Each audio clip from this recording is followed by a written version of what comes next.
चलिए, आज का मेरा विषय है आपको आदर्शवाद के बारे में बताना। आदर्शवाद, जिसे अंग्रेजी में आइडियलिज्म कहते हैं। हम जानते हैं कि हमारी जो भारत है यह धर्म और अध्यात्म की समृद्ध भूमि है। दुनिया की सबसे अधिक आध्यात्मिक चिंतन की अगर कोई भूमि रही है तो वह भारत है। इसके बाद ही यूनान में बौद्धिक चिंतन का, आध्यात्मिक चिंतन का विकास हुआ। भारत दुनिया का पहला सबसे अधिक आध्यात्मिक और बौद्धिक चिंतन संपन्न देश है, जिसकी विचारधाराओं में ही आदर्शवाद का बीज उत्पन्न हुआ है। यहाँ शुरू से ही हमारा विचार ही है कि हम आदर्शवादी बने, ईश्वर की सत्ता में विश्वास करें, हम आध्यात्मिक हों। हमारा विचारों को ज़्यादा यहाँ महत्व प्रदान किया जाता है, मनस को, माइंड को। तो प्राचीन भारत तो निश्चित रूप से आध्यात्मिक विचारों से संपन्न था, आदर्शवाद का प्रकाश पुंज था। लेकिन मध्यकाल जब आया तब इसका अभाव देखा गया आदर्शवाद का। पुनः भारत में जब वर्तमान युग आया, जिस युग में चिर ऋणी शिक्षा जगत को करने वाले महान आदर्शवादी उत्पन्न हुए, जिनमें स्वामी विवेकानंद, महात्मा गांधी, सर्वपल्ली राधाकृष्णन जैसे महान विभूतियों का इस भारत भूमि पर जन्म हुआ, जिनके आदर्शवादी विचारों ने दुनिया को चिरकाल तक शिक्षा जगत में ऋणी रहने के लिए बाध्य कर दिया। यह हम भारत में वर्तमान युग में आदर्शवादी विचारकों के रूप में देखते हैं। पाश्चात्य दर्शन में आदर्शवाद का विकास यूनान में से माना जाता है, जहाँ पर सुकरात से इसकी शुरुआत होती है, जिसके बाद उन्हीं के शिष्य प्लेटो महोदय ने इसका विकास किया।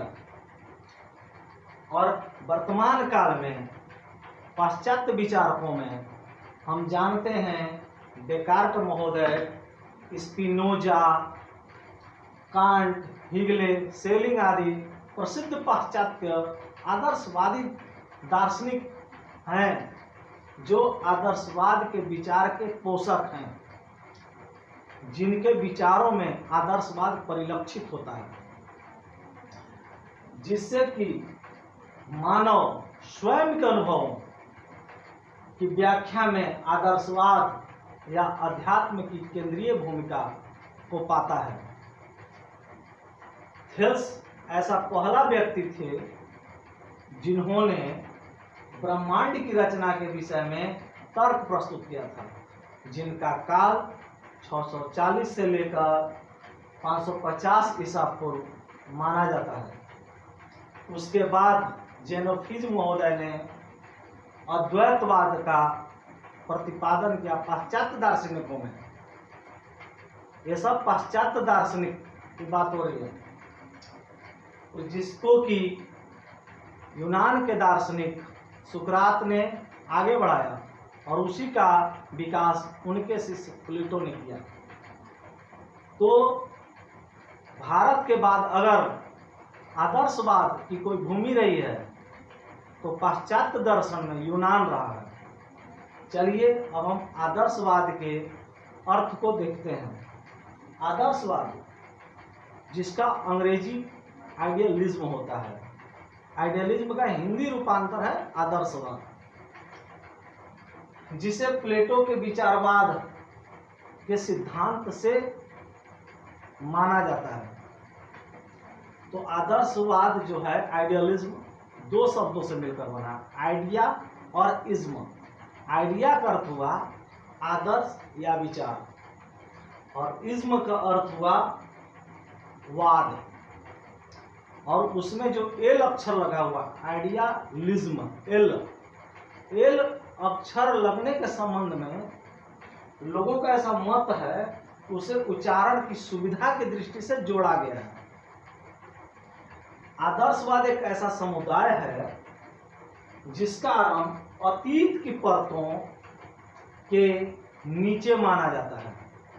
माने प्राचीन काल के जो विचार थे उस समय से इसका माना जाता है। इसमें विचारों, मनस, माइंड पर बल दिया जाता है।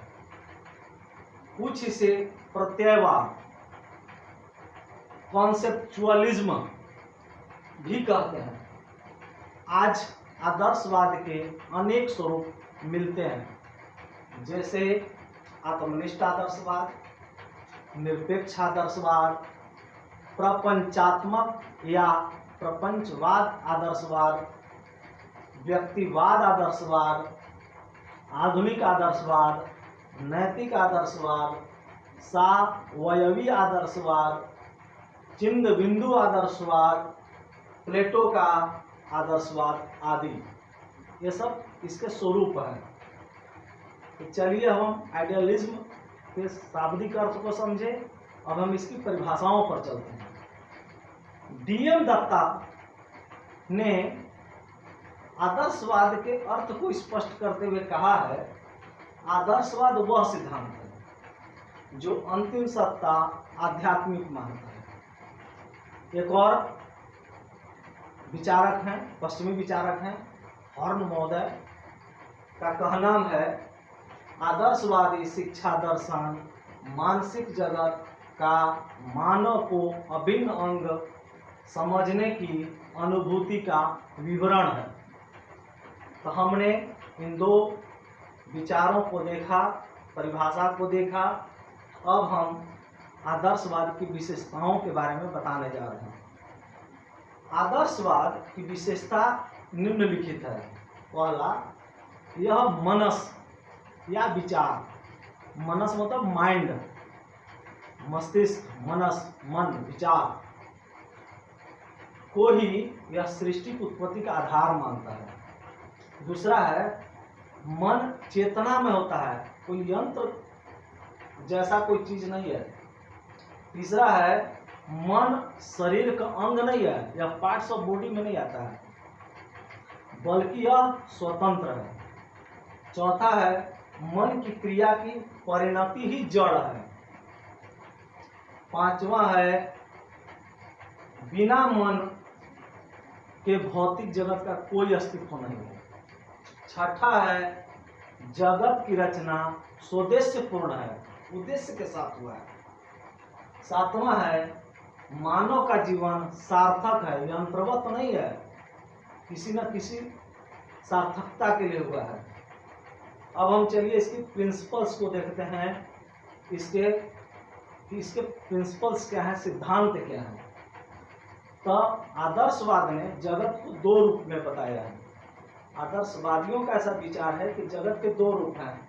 एक आध्यात्मिक जगतवाद, जो हमारे मन या विचारों के द्वारा उत्पन्न हुआ है, और दूसरा है भौतिक, जिसे हम देख पा रहे हैं, जो हमारे ऑब्जेक्ट्स हमें दिखाई दे रहे हैं वस्तु के रूप में। दूसरा है, इनका विचार है, विश्व का मूल क्या है, आत्मत्व या मनस है। जो विश्व का मूल है, विश्व उत्पत्ति का कारण है, यह मन या विचार है। परमात्मा की इच्छा हुई, उत्पन्न हो गया। इन्होंने आत्मत्व को माना है। इनका तीसरा विचार है, जीवन का लक्ष्य आध्यात्मिक मूल है। इनका विश्वास है कि जीवन अगर है, आप इसे आध्यात्मिक बनाइए, प्राकृतिक से आध्यात्मिक की ओर ले जाइए, तभी आपकी जीवन की सार्थकता है। इनका जीवन का लक्ष्य क्या है, आध्यात्मिक मूल्य को प्राप्त करना। चौथा है, इसमें वस्तु की अपेक्षा विचारों को महत्व दिया जाता है। इसमें विचार प्रधान है, इसीलिए विचारवाद के रूप में इसे जाना जाता है। पांचवा है, व्यक्तित्व के विकास का सिद्धांत। इसमें व्यक्ति के व्यक्तित्व को माने से संपूर्णता से विकसित होने दीजिए, जिससे कि अपने जीवन को सत्यम शिवम सुंदरम बना सके। ज्ञान, अनुभव एवं इच्छा, यह मन की क्रिया की परिणति है। तो इसमें व्यक्ति के व्यक्तित्व का विकास होना चाहिए। सत्यम शिवम सुंदरम, वो अपने जीवन को कर सके, इस लक्ष्य को प्राप्त करना है। छठा है मन स्वतंत्र होता है, यह कोई शरीर का नहीं है, यह स्वतंत्र है। सातवां है अलौकिक विचारों में आस्था। आदर्शवादियों का ऐसा विचार है कि ईश्वर होते हैं, आत्मा होते हैं, कोई दैविक शक्ति होती है, हमारे अनुसार परलोक भी होता है।